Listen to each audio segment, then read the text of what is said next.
Welcome to the Scariest Things podcast, episode 30XXX, your gateway to the tropes and trends of the horror genre, where tonight we are talking about pornography in horror. Woohoo! No, we're not. We're not. Although that kind of sounds... No, don't do that. We're not doing that. That sounds titillating. Titillating. Literally titillating. No, tonight we are talking about the most overrated horror films of all time, which is interesting because, you know, I was overrated. Overrated. Because I think more often than not we concentrate, we bring the positive, we bring the love, we bring our love for the genre. We don't really talk about the duds. Yeah.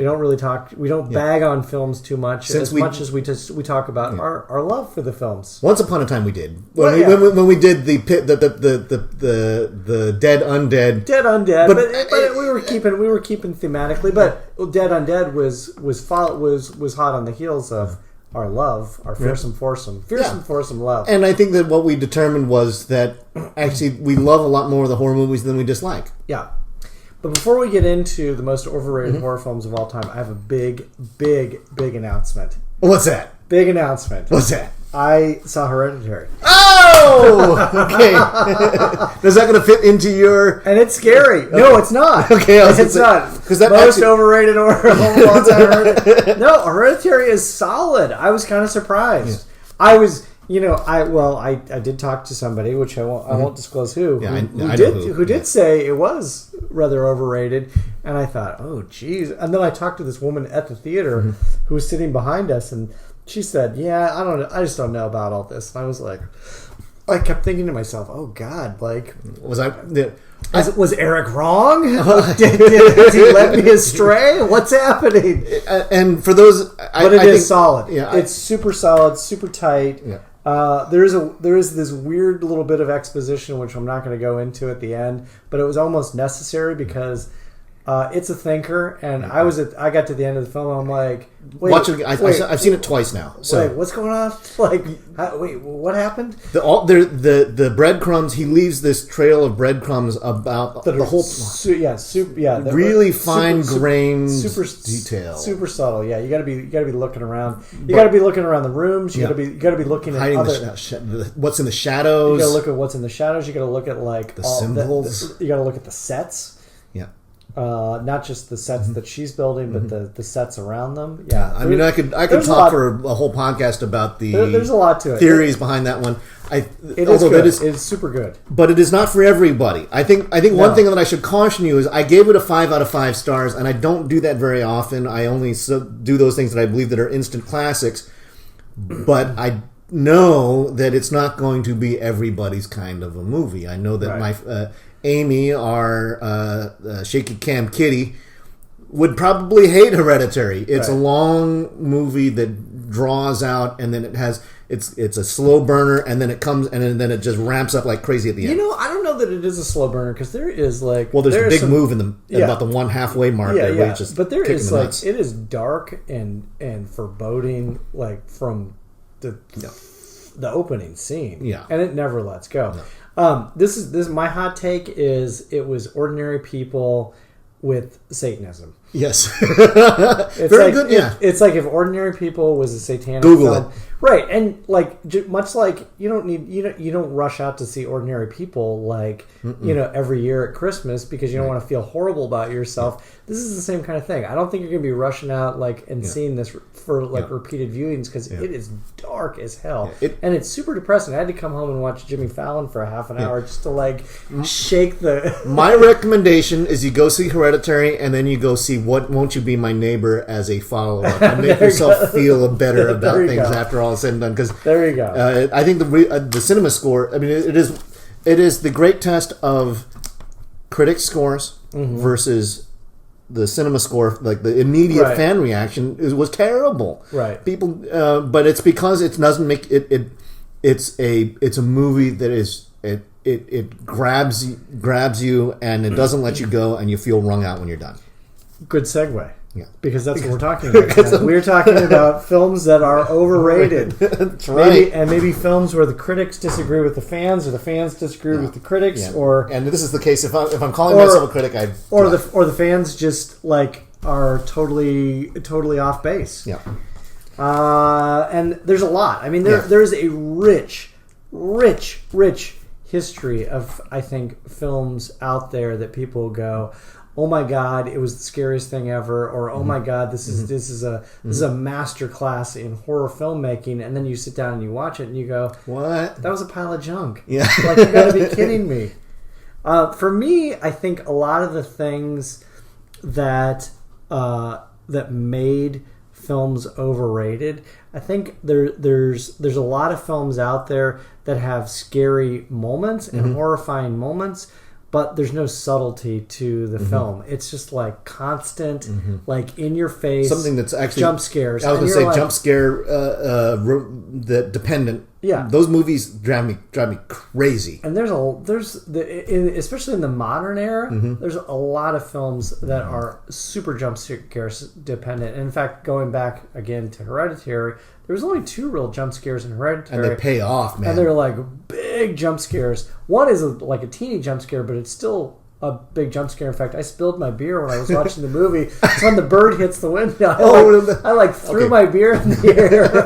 There was a moment, but the jump scare at the end is like crazy jump scare. Like you're like curled up in a fetal position in the chair. Well, I just saw it again this past weekend. So I saw it originally. I saw it at Overlook, and I saw it again. Right. And it was still a pretty full hall, which was cool. Oh yeah.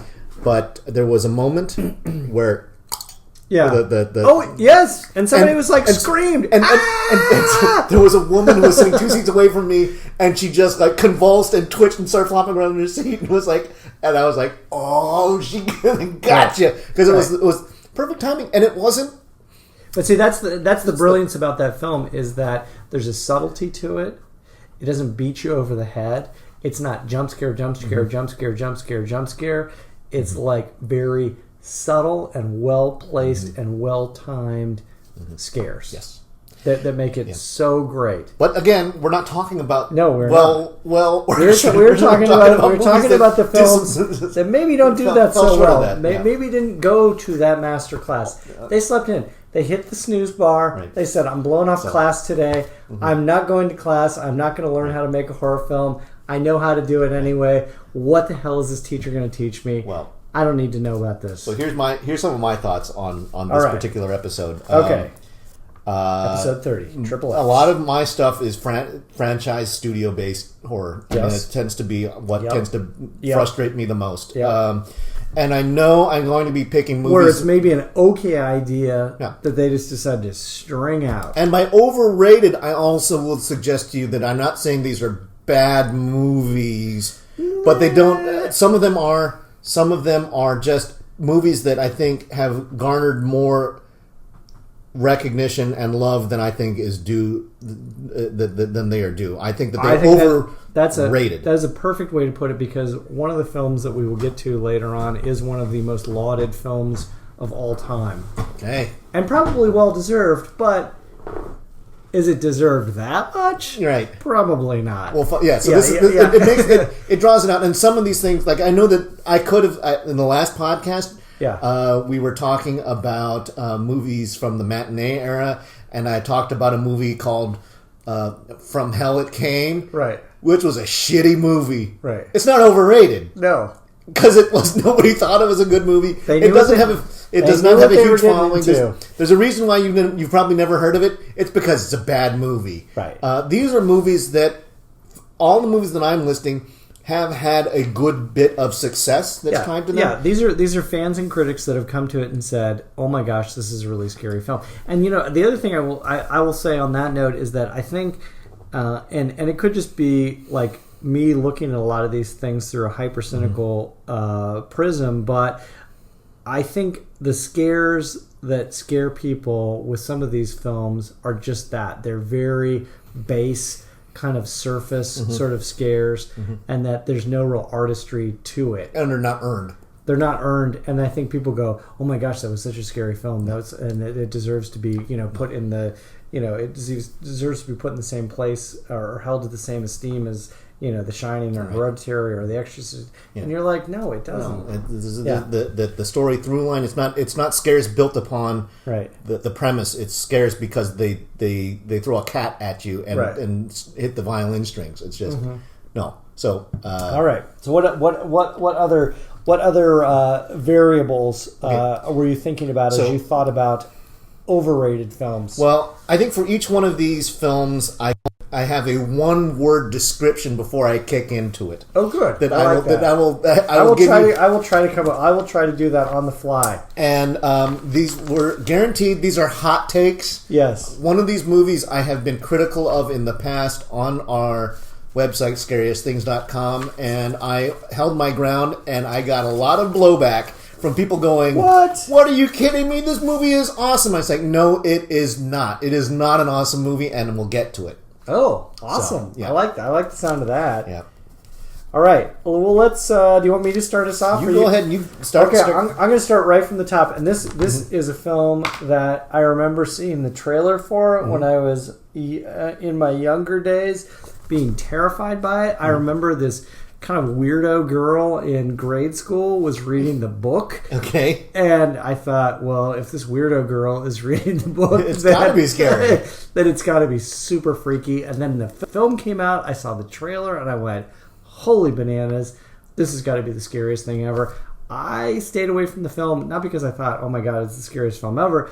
I just stayed away from it for whatever reason. It just never hit the radar, and then you and I saw it. Yeah, I think a couple years ago. Yeah, I know what this is. It's on my list too. And my one word hot take: boring. Okay, this is the Amityville Horror, the 1979 supernatural horror film based on Jay Anson's book that the creepy girl in my grade school was reading from 1977 about the Lutz family. I mean, it's got James Brolin, it's got Rod Steiger, it's got Margot Kidder, great cast, really good acting. The acting is fine. There's nothing wrong with the acting. But it's like, it's I mean, arguably one of the scariest premise ever. Right. But I think family moves into a house that is the scene of a horrific murder that's built on an Indian burial ground. Oh my God! You can't come up with anything scarier than that. But I think this movie, turns into a procedural crime drama that is so friggin' boring, and it culminates. The end of the film culminates with James Brolin going into the cellar, and I don't know, he opens up some sort of time space portal, and he fights with the demons, and it's just dumb. My one word description for this was dull. Yeah. Boring, dull. Yeah, I think not a good film. I think one of the reviews on Rotten Tomatoes said it's dull and disappointing. The best that can be said for the Amityville Horror is that it set a low bar for its many sequels and remakes. Well, that's the crazy thing is that it did pretty well in the theaters, and it came out. They did a 90s adaptation. Yep. Also dull. Mm-hmm. It was the second highest grossing independent film of all time. $86 million at the time. Yeah. It was not surpassed until 1990 when the Teenage Mutant Ninja Turtles. That's a dubious feat. Which apparently at the time the Teenage Mutant Ninja Turtles was an independent franchise, which is kind of. So do you think that this movie had leaned too hard into the fact that it's based on a true story, and so that they didn't go as hyperbolically paranormal as they could have gone? Yeah, I don't know what the if the Lutz family had right of first refusal, or if they had any sort of editorial control over the screenplay or the script or anything, but. Yeah, they pulled way back on a lot of stuff. When you're right, I think it could have gotten a hell of a lot more creepy and a hell of a lot more dark. And I think you could have pulled in a lot of the elements of the original, the murder scene that that happened prior to the Lutzes. But that ultimately, a lot of the stuff just really wasn't that scary. I mean, flies aren't really that scary. Yeah. I mean, James Brolin, obviously, he's in quite a bit of overacting. Is sitting, in the family living room, clearly drunk and just kind of writhing around. Right. Isn't a terribly convincing acting job.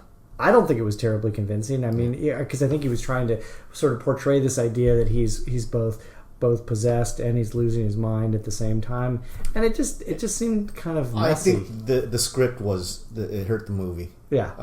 And there weren't even any jump scares. No. It was like, I mean, as much as we started ragging on jump scares, they didn't even. It's just like, try harder. There's like one jump scare, or it's not even really a jump scare per se, but it's when Margot Kidder looks out the window and then there's the demon eyes that are staring back at her. Yeah. It's kind of scary. I mean, there's a couple scary, but it never amounts to anything. Scary elements, and the thing that I really remember when we watched it, I remember thinking, this is like a Hallmark, made for TV movie. Like the production values were set pretty low, and it just like for this film that was like in 1979, it was a big freaking deal. Like, it was like on the tip of everybody's tongues. I think there was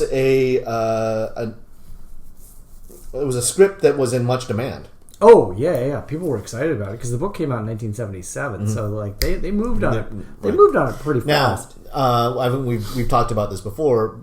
And this is, I guess the thing that's interesting about this too, before we move on, is that this was really in a pre-internet, pre-digital, like still analog age. So, I mean, the book getting passed around and everything, it was very much a word of mouth kind of phenomenon. Sure. I mean, sure, the Lutz family showed up on, Phil Donahue and stuff like that. But I mean, it was definitely kind of like, it was the sort of thing that by word of mouth, I think took the country by storm. Yeah. And it didn't live up to the promise. But no. Eventually, James Wan is probably going to take a swing at this one with Patrick Wilson and Via Farmiga. Yes. Hopefully they do. And he has been very good with his first two Conjurings. Yes. Because it is the Warrens. Yes. We'll get to James Wan in a second. Yeah. All right. So what do you got number 4 on your first and foursome list? Okay. This one, my one-word description is lame. Lame. Child's Play. Oh, yeah, it is. I never liked this series. Yeah. I found Chucky not only to be not scary, I found him to be not interesting. Right. I'm not I'm not a fan of doll-based horror movies. I'm not really interested in seeing Annabelle, for example. Right. Granted, I think if you want to see a movie where you see scary dolls done right, go see Puppet Master: The Littlest Reich when it comes out in theaters in August. That was fun. Yeah. I mean, Child's Play tries to be fun. Child's Play because they use, but it just ends up being kind of sadistic. Yeah, it uses humor that isn't funny. Right. There's no. And it's like super dated now. Yeah, if you go back and watch Child's Play, it's super dated to 1987. Right. Yeah, and I think it was taking advantage of the My Buddy dolls, the kind of a thing where, and all the sequels are bad. Yeah, it's just. I mean, it gave Jennifer Tilly a career of her own. So you gotta love that. After what did she do? Breakfast Club? Not Breakfast Club. No, Big Chill. Big Chill. Yeah. No, we'll get back to Jennifer Tilly. Yeah, well. Yeah. And now she like Poker Circuit and Child's Play. Yeah, Poker Circuit, Child's Play. She's doing fine. Don't worry about Jennifer Tilly. I think this is a classic case of a studio getting their hands on a property and not knowing how to. They were trying to bring in a younger demographic, but they weren't willing to push it to go hard R. They didn't. So Chucky was violent. There's a lot of stabbing and slicing and stuff, but it wasn't really viscerally gross or disturbing to the point where you'd go. It would make you feel uneasy, and yet it wasn't light and fun enough to make it a romp. Right. It just kind of took that middle ground, and it just lame. Yeah. So hot take. Yes. All right, my number 3 on the first and foursome list, my hot take is silly. My one-word description is silly, and that is the 2013 American supernatural horror film called Oculus. Okay, I figured that was going to be on there. People loved Oculus when it came out, although CinemaScore gave Oculus a C on the A to F scale, so C is pretty... Yeah. It's not great. It's not bad. So I guess it's tough to call it overrated, although I think the audience reception and the fact that they've gone on and done some others suggests that, it was enough to call it overrated. Right. I think a lot of people, at least anecdotally that I've spoken to, were frightened by Oculus. Our writer Amy, the Scary Cam Kitty, loves Oculus, and she and I go to battle on this one regularly. Oculus is just we saw it together. The main character, Karen Gillan, who is maybe one of the worst actresses. Yeah, I think my one word description for this was overacting. I would say James T. Kirk, because she delivered all of her lines like Captain Kirk, like, "Oh my God, this mirror is going to be the end of us." That was my Captain Kirk. That's actually that was better than your Vincent Price from the last episode. Oh my God, this mirror will be the end of us. The other thing that always kind of bugged me about the film was that it takes place in sort of two different time frames, and they're switching back and forth. But basically, the people that are switching back and forth with, I mean, you're talking about like a 4 or 5 year difference, and so like half the time you're going, I'm not even sure what I'm watching. And the other thing that's crazy about this is that it pretty much all takes place in like one room in the house. It's like in the guy's office. It's like almost the whole friggin' film takes done place on the cheap in this guy's office. So this is, I think, another studio production. This is not a Blumhouse. Is this a Blumhouse? I don't know if it is a Blumhouse. Check on this one. It is a Blumhouse. Because sometimes Blumhouse doesn't always hit it, but it. Well, let me double check this. Keep talking. Film School Rejects, a review site, gave it kind of a mixed review. They said it was well acted, which I disagree with, and it looks quite good, which it looks okay. And it does manage some moments of entertainment. I would maybe disagree with that, but it did say, as the minutes tick by, it grows weaker and weaker until its final cheat is designed to allow for a shocker ending, which is totally true. So the shock at the end really isn't even that. I don't even think it's that shocking. Well, my take on this is it feels like a Twilight Zone episode. Kind of like it's like a mirror done poorly, an awkward, the crutch they use too is that because they never really tell you how this mirror came about. I mean, they hint at the fact that this mirror has been around for centuries, but they never really tell you how the mirror came about. Well, some of the research I did suggested that the writers were like, "Oh, we'll just treat it as kind of this like H.P. Lovecraft, kind of mythological thing, and we don't have to explain where the mirror came from." And I'm like, "Well, the hell you don't! It's a friggin' mirror. You do have to explain where the mirror came from." This is a Blumhouse movie. Sorry, Blumhouse. Blumhouse. Strike. You had to start somewhere. Yeah. All right. What do you got? Number 3 on your fearsome foursome list. So this is the one that I got into some serious disagreements with some of our fans. I think my take on this Zombie? Come on, you already bagged enough on Zombie. Zombie is a great film. I don't think I'm not gonna bring out Zombie because I don't think it's that critically lauded or that loved. I know that you do. It's loved in the horror genre. I think it's loved in the hardcore gorehound Italian gorehound fans. Love Zombie. I'll leave it at that. And Mike Campbell is the president of that fan club. Yes. I said this is preposterous. All right. Is my one word take on it. Preposterous. This is Final Destination. Oh yes. 3 or 4? First one. 5. Oh, 6? God, there's so many of them. I get so. And here's the bummer: is that actually, if you watch the first 15 minutes of any of these Final Destination movies, boom, you got it. Yeah, but the thing is, story, yeah. but they showed these spectacular disasters in which case the people cheat death, right? And then they rewind it and unspool it and they redo it, right? And then they go back and that the argument is that you can't cheat death and fate's going to get you. Right. But it's a movie that is designed for you to root for people that die. in preposterous ways. Right.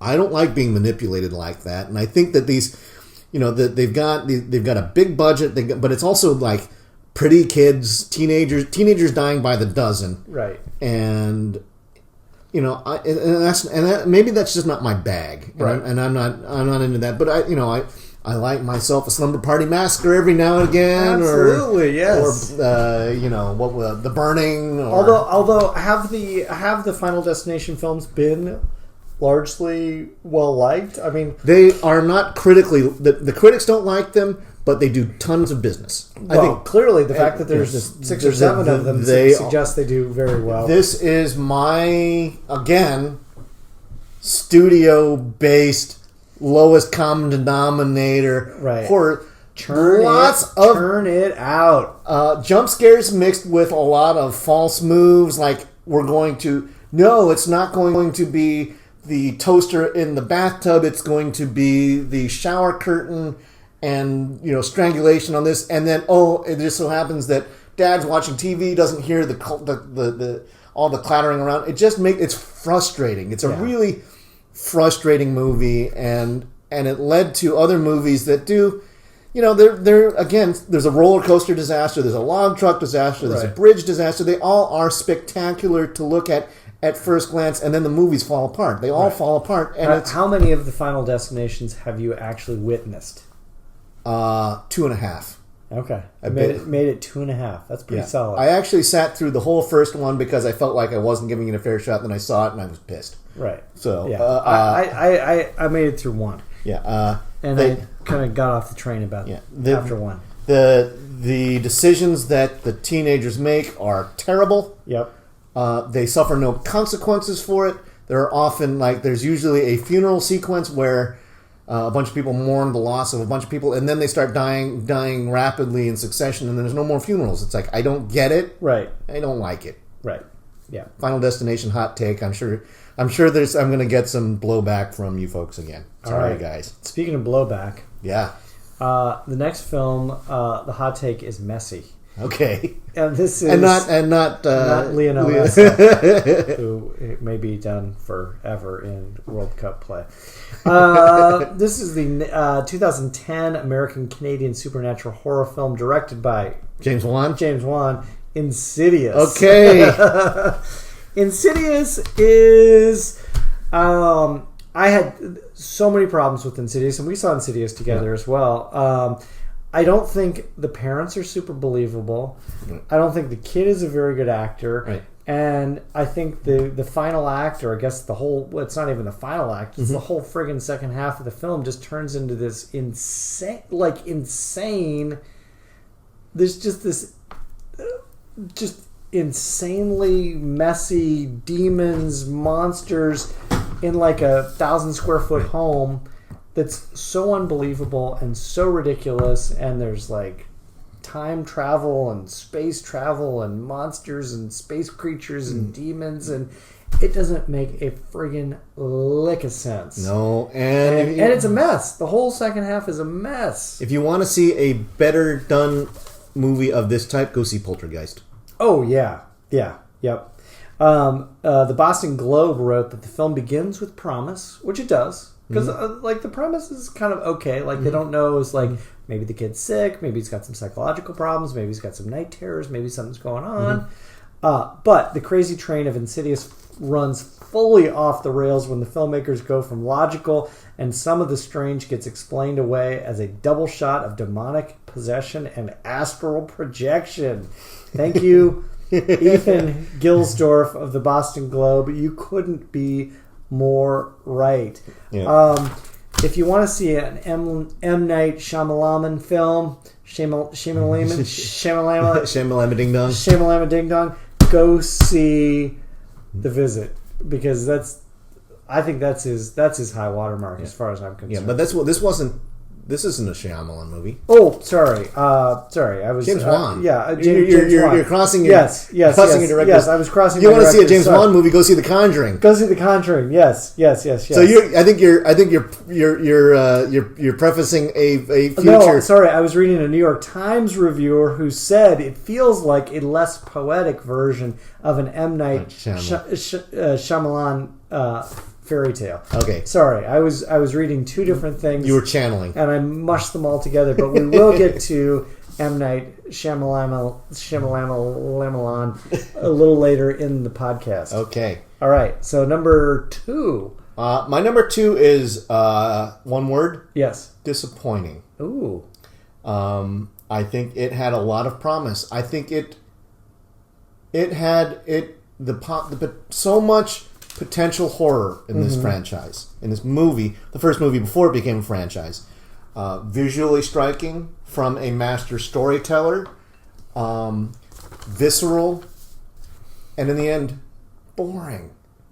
Hellraiser. Oh, kind of disappointing. Kind of agree, and much like Chucky, yeah, super iconic. Yeah, it's super duper iconic. And I know that there are people who are going to be screaming at me on their headsets, going, "Are you kidding me?" It's like, no. I mean, compare it to the. And what I'm saying, I'm not saying it's a terrible movie. The first one is not a terrible movie. It's just that it could have been so much more. And it has become really overrated. Oh, and the sequels are terrible movies. Oh, 100%, yeah. And it's whereas like an icon like Leatherface and the Texas Chainsaw Massacre, not overrated, deserves every last ounce of and then some of the sequels match the level of the horror of the original. I think that you introduced Pinhead. Yeah, well, no, in the Texas Chainsaw Massacre thing. Yeah. Even the reboot of Texas Chainsaw was pretty good. Yeah. But the whole idea behind Hellraiser is that the mystery box unlocks a portal to hell, and it's demon summoning, and the demons are spectacular looking. Pinhead is a sight to behold. Yeah. All of his cohorts that look great, but they just stand there. Mm-hmm. They don't do anything. Granted, there are hooks that come flying out from nowhere and then start tearing people apart. Right. It can be. I think the first movie, there's, the guy who makes the pact and he gets flayed and he turns him walking around and he's pontificating about the nature of hell and right and reality and all these kinds of things, and it's just like, get on with it. Let's right. And much like Child's Play, super dated. If you go back and look at this, incredibly dated looking, and not dated in a good way. Not like dated in like Last House on the Left kind of way. No, it is dated in a really ridiculous way. Well, and I think at the time I think that the costumes and the makeup are pretty spectacular. Oh yeah, it is like it's bondage gear, not overrated. Right. I think actually, in a way that like Suicide Squad got a Oscar for best costumes, I think you could make a strong point that makeup and costumes could have won an Oscar for Hellraiser. It was that good. The story was so flat from Clive Barker. I mean, it's like, how do you botch that? And they did. I know that it was successful enough. I sense you're disappointed. Yes. Because it was our first year second year in college, maybe. I think last year. Yeah. Well, all I remember was that it was like, Mike, check out 5 years ago. They had at the video store, there was a cardboard cutout of Pinhead, and I remember going, "This is going to be great. Right. This is going to look awesome." And it's like, disappointed. Right. Hellraiser. All right. That was number 2 on your Fearsome Foursome list.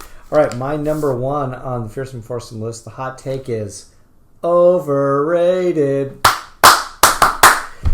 This, of course, I'm talking about the 1999 film, which was like one of the highest grossing films of all time. It was the highest grossing horror film of all time up until last year when it Silence of the Lambs beat it to the punch. No, The Sixth Sense. Oh, The Sixth Sense. Like, this is a film, and I'm terrible about getting like these twists and turns in the film, and usually I just go in and take a very prima facie approach to it. I watch it, I take it in. Wow, this is a hot take. Okay. I take it in. I let it unfold. I saw this film the first time, and I'm like, oh, I know exactly what's going on here. And then if you go back and watch it, I mean, much like we just talked about Child's Play and Hellraiser. Those films are obviously incredibly dated. This one, if you go back and watch it, it's just dull. It's a really boring film. I mean, it is a really, despite super solid performances, right? And in fact, 2 Oscar nods. And actually, I think 3. I think Haley Joel Osment got nominated, Toni Collette got nominated, and I think Shyamalan got nominated. No, but they didn't win. But they got nominated. Let's see. Let's see. Best Picture, Best Director, Best Editing, Screenplay, Best Supporting Actor, Best Supporting Actress. So there's a bunch. Yeah, so this is like the ultimate definition of overrated because it got a huge plot. It probably has a very high Rotten Tomatoes score. Right. And, I think the other thing, too, was I came a little bit late in the game to it, and I think it was one of those things where people kept saying, you've got to see The Sixth Sense. It's such a great film. It'll blow your mind. And when I got there and saw it, I was expecting something really special. I was expecting, The Exorcist. I was expecting The Shining. Right. And what I got was like, it was okay. It was Bruce Willis. Yeah. And Bruce Willis, the thing that always drove me crazy about Bruce Willis was like, he should have. It was a kind of sleepy performance. It was a sleepy performance, and the thing that always bothered me is he got shot. Shouldn't have he had why was he? Why didn't he? A different ghost. Right. He didn't have any blood. There was no evidence that he got shot. Yeah. He was. So there was holes and skips and gaps, and there was the little girl who thought that the parents were poisoning her, but she never said anything to anybody. Yeah. And I'm like, wouldn't you, if you thought your parents were poisoning you, wouldn't you say something? I don't know, maybe to somebody, somehow, some way, or at least maybe even one of the parents, right? There was just and Haley Joel Osment too was I know he's been lauded as this is one of the greatest performances of all time, but for me it felt a lot like Ice Cube in Boys in the Hood, where it's people say, well, Ice Cube in Boys in the Hood, it was great, and it's well, no, Ice Cube was playing Ice Cube, and Haley Joel Osment had this permanent dull-eyed single look on his face the entire film, and there was little to no acting that went on, and it wasn't that great. It was just a young proof kid. Of the pudding was that he didn't go on to do much else. No, not at all. Right. Not at all. I mean, The Sixth Sense to me, I think, is probably we'll see what you pull out for number one, but this to me is kind of the ultimate definition of overrated, because it was literally the Academy came out, and all the it was just lauded with all these awards and nominations and this is and that's.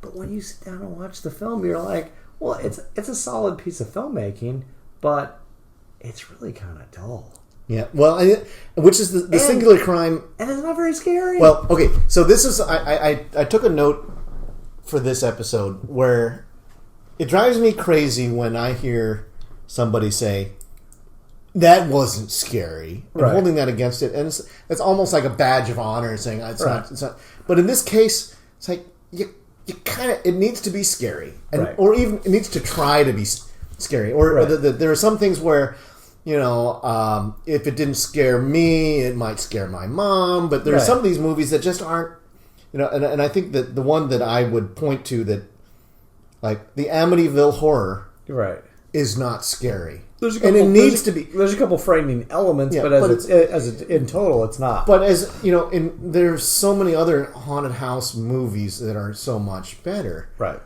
It's a well-worn trope. Even something like The Others. Yeah. Which has got a twist. I think The Others is a superior movie to The Sixth Sense. 100%. 100%. And it's got basically the same friggin' twist. It's got a flip to it. It's same twist. They're the ghosts. It's all right. But I think it's a far better film. Yeah, I think it's a far better film. I would agree with you there. I think for me, The Sixth Sense is a B. Yeah. But it gets rolled out as an A+, and I think it's a B. Right. I think that it's a. Oh, I'm going C minus. You were more disappointed. C minus. Right. D plus. Overrated. All right. So what do you got? Number 1 on your fearsome foursome list. Well, this is part of the binging that I've been doing for Silver Age, Golden Age. Movies, and we actually talked about this one. And I went, well, let's see if Michael's right. I went and was I right? The Mummy. Oh yeah, boring. Actually, so my one-word description for this one is it's slow. Yeah. Oh yeah. The Mummy itself is slow. The whole drawing out of the story of Imhotep is slow. It's just it takes a long time, and you suspect that behind the scenes the director, and you can't see it. What I'm doing right now, but I'm doing the stretching motion with the hands. It's like, can you go a little longer? We need. I don't have a whole lot of story here. Keep going with this. We need another 15 minutes. The exposition isn't particularly a little bit more, and more shambling. Yeah, and the Mummy's great makeup. The mummy looks great, but he's not. It's a great premise. Yeah. It was capitalizing on the finding of Tutankhamun's tomb, right? Which was a sensation, worldwide sensation. They found found King Tut's and the British sarcophagus. The British explorers that found it were like beset by all sorts of paranormal happenings and disease and terror and horrible stuff. So it had a lot of promise. I won't say it's not. Again, this is not From Hell It Came. This is not It, the Terror from Beyond Space. Right. This is a movie that has been become legend, become iconic. And then you watch it and you go, really, that's all there was to it? Yeah. And I think to a certain extent I enjoyed the Brendan Fraser Mummy better. I think which is a cheesy action romp, but it was fun. It was fun from front to back. It has nothing to do with horror. No, but it is a. I mean, there are some moments where the mummy's jaw drops open and hordes of flies come out, and they're being pursued, and he kills a bunch of guys. And so I think by the same standard, it's a scarier movie than the original Mummy. I would say that the Mummy poster. The original one sheet. Those Universal posters are all just fantastic. Might be better than the movie. Yes, I think that goes for a lot of particularly in the matinee era stuff. When you start seeing some things like what was it, The Claw, or what was the name of this thing? It was another one of these bad movies that I ended up watching. The Giant Claw. Oh, The Giant Claw. Oh my God, that was a bad movie. Yeah. Where they had hired they wanted to have this demonic eagle. Right. And it came back and it looked like a turkey. and they went, well, we could either scrap the movie or we use the turkey. And they used the turkey, and it's like, but the movie poster, fantastic. Exactly. All right. Well, that's I think we've got in a lot of good. Which I will say with all these overrated films, I would say I wouldn't necessarily say don't see these movies and that these are bad films, save for maybe the Amityville Horror and the Mummy. I would say go out and give them a look. Just don't expect a whole lot. Yeah, don't expect a whole lot. I would even say on my list, it's like don't bother with child. If you haven't seen Child's Play, don't bother.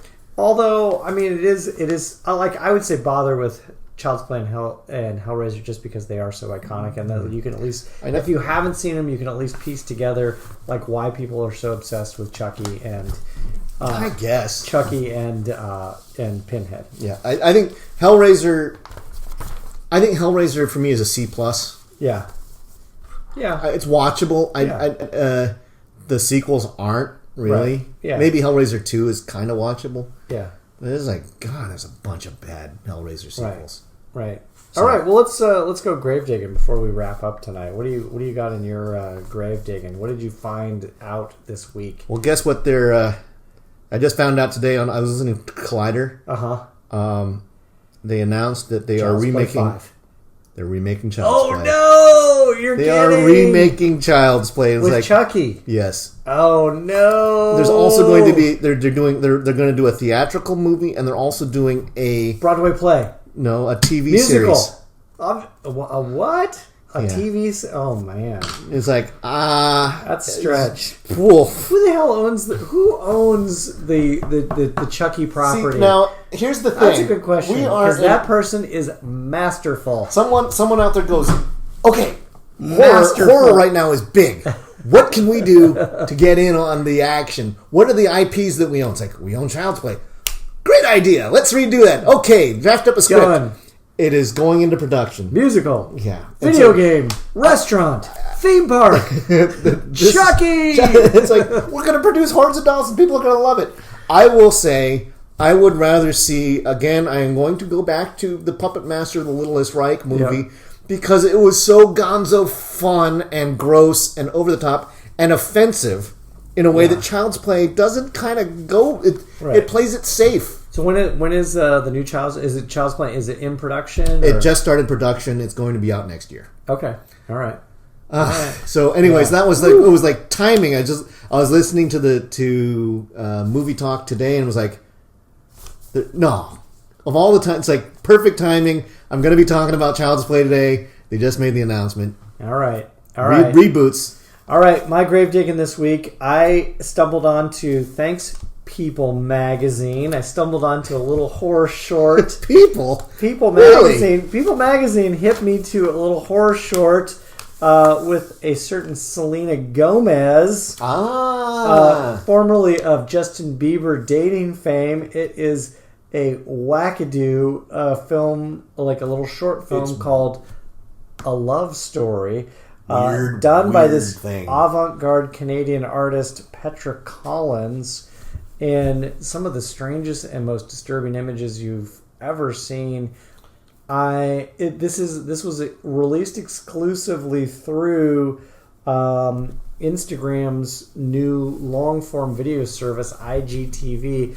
If you go to the scariestthings.com 1T website, you will see a short clip of the film. Mm-hmm. I'm not even sure how long the film is in total. I think it's like 14 minutes or something like that. The trailer's about 2 minutes. Yeah, and it's very, very strange. It gives you a hint of what must be Mondo Bizarro. It is. There's... Do you have... Now, Mike, tell me this. Do you need to have a paid Instagram account to be able to watch it? I believe that's how they're working the new IGTV long-form video service. But if you do, you will get to see a finger-headed monster.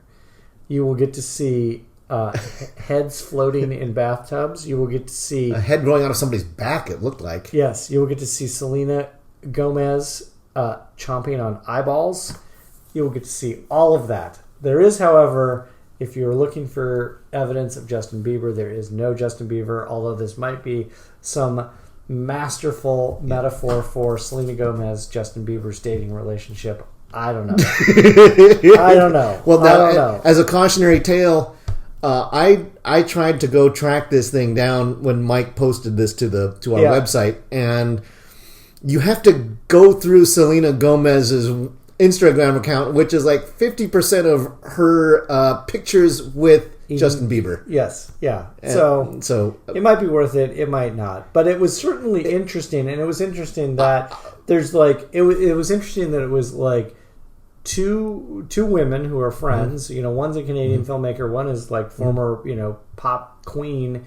Kind of taking. It's like it's a hard left turn. It's a hard left turn, and it's a very different and unique and interesting take on horror. So, but here's the big takeaway more than anything else is that Instagram is getting into the short film business. Yeah, and which I think somebody knows that there's some money to be had, and this can be monetized. Yeah, not just our friends over at Shudder. Yeah, but This is